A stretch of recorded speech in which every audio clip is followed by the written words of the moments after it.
I've instructed Secretary Kerry to immediately begin discussions with Cuba to reestablish diplomatic relations that have been severed since January of 1961. Going forward, the United States will reestablish an embassy in Havana, and high-ranking officials will visit Cuba. After all, these 50 years have shown that isolation has not worked. It's time for a new approach. Second, I've instructed Secretary Kerry to review Cuba's designation as a state sponsor of terrorism. This review will be guided by the facts and the law. Terrorism has changed in the last several decades.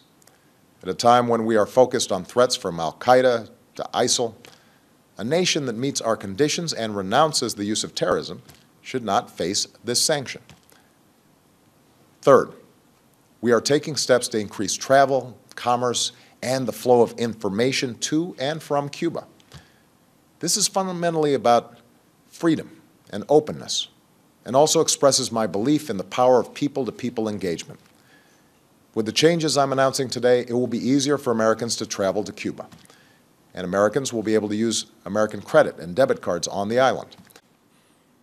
In the most significant changes in our policy in more than 50 years, we will end an outdated approach that for decades has failed to advance our interests, and instead, we will begin to normalize relations between our two countries.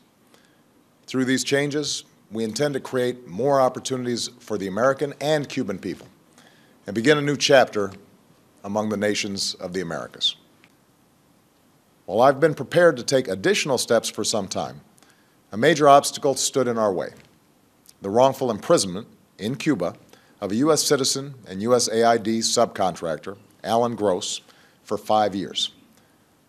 Over many months, my administration has held discussions with the Cuban government about Alan's case and other aspects of our relationship.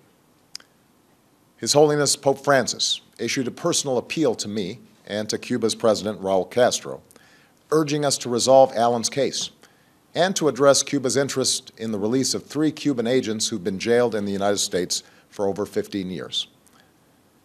Today, Alan returned home, reunited with his family at long last. Alan was released by the Cuban government on humanitarian grounds. Separately, in exchange for the 3 Cuban agents, Cuba today released one of the most important intelligence agents that the United States has ever had in Cuba, and who has been imprisoned for nearly 2 decades.